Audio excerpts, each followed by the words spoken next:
Hey everybody, welcome back to the Show and Tell Show. It's me, Nahani. I'm back with Nicole Jackson over at Penetanguishene Centennial Museum, Jan Gadsden over at Penetanguishene Centennial, and of course Genevieve Carter from Huronia Museum. Hi. So this week we were looking at, because last week was International Women's Day, and we were looking at contributions of women into North Simcoe.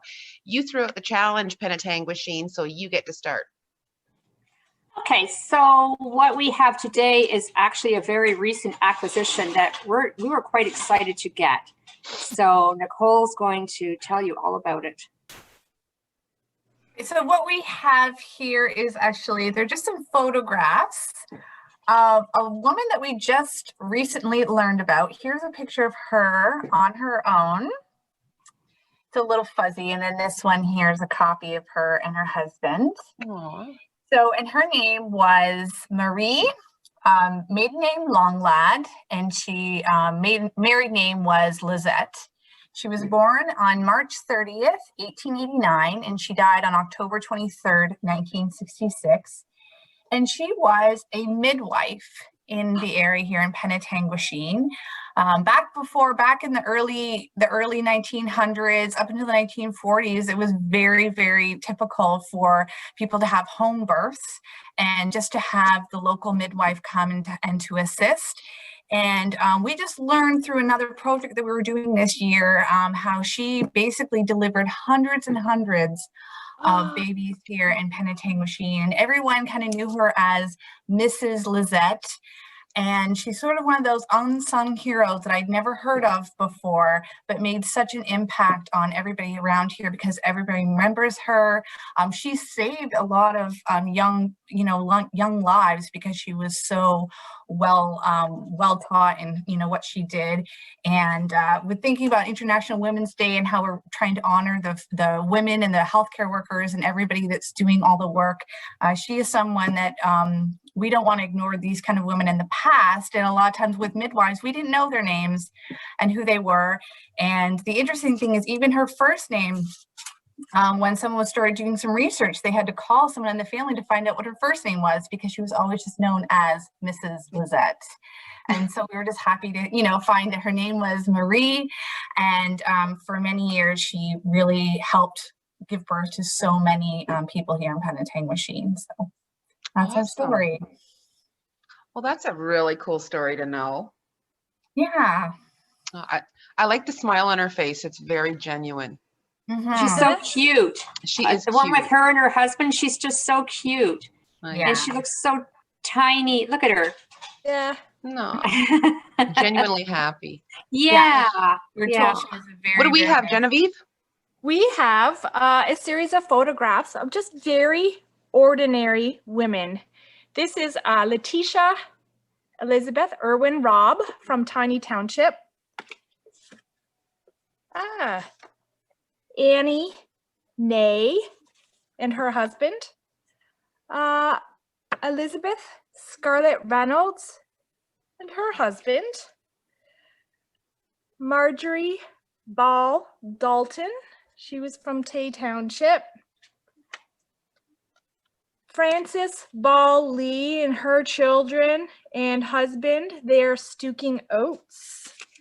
And unfortunately, we don't know the exact identities of these women. These are all farmers' wives, part of the Leonard family from Floss. Let's see, we've got Susan Dell Reynolds from Medonte, and lastly, Susan Rehill and her husband, Henry William Scarlett from Medonte. And these women, outside of their names, I don't know anything else about them except that they're very ordinary seemingly, and farmers' wives. And as farmers' wives out in the middle of, not quite the middle of nowhere, but anyway, they were responsible for the maintenance of the domestic sphere and the social fabric of their communities. And those were really important responsibilities, keeping the house clean. I was really amazed when I'd read diaries from the late 19th century of how many people would drop in on any given day to, and like neighbors, friends, relatives, the reverend and his wife, the trustees from the school. And you've got to keep your house tidy so that people don't talk. And you've got to have supper for them, or at least tea and cakes. And on top of all your other everyday responsibilities, like keeping the chickens and gathering eggs, making butter, possibly butter for your own family or just butter to sell at the store in town or to the tavern or restaurants. It's just a huge, huge responsibility for these women. They were responsible for fowl suppers and bazaars and box socials at their churches. They just really kept life together and helped enhance, I guess, the everyday life from all their communities, whether that was their church community or whether it was the sort of loose group of friends and neighbors on a concession road in any of the townships. So it's just, you know, these ladies aren't recognized, and they still represent really all of the women that still live in farming communities in North Simcoe.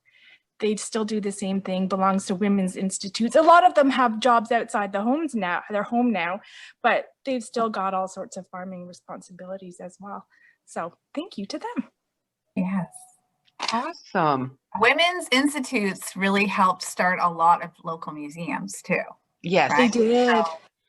And they're still responsible for heritage. I know the local women's institute has been putting up heritage signs along Highway 93 over the past 5 years, maybe. So yeah, they're wonderful. Yeah. It's nice to hear about the regular woman, isn't it? Like we tend to put celebrities on pedestals but we forget about, well, ourselves, our neighbors. Yeah. We're the last to put ourselves on a pedestal, yet we do a lot, right? Sure. I don't keep my house clean though. No, so. but I'm just saying, you know, like we do have busy lives and we're responsible for a lot. And yeah.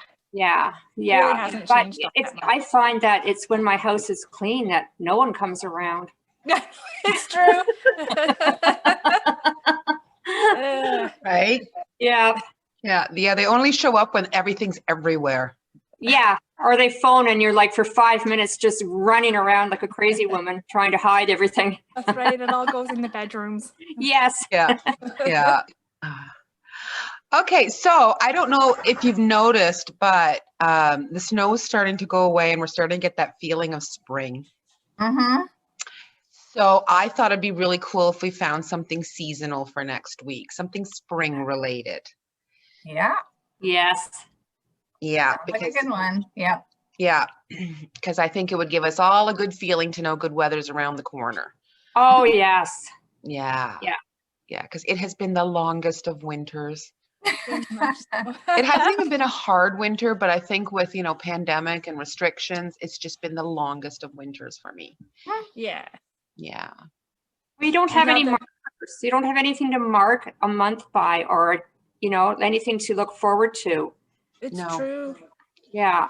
No, you know, because we can't get together with people, or we shouldn't be getting together with people. So Right. Family Day, Easter, it's completely different.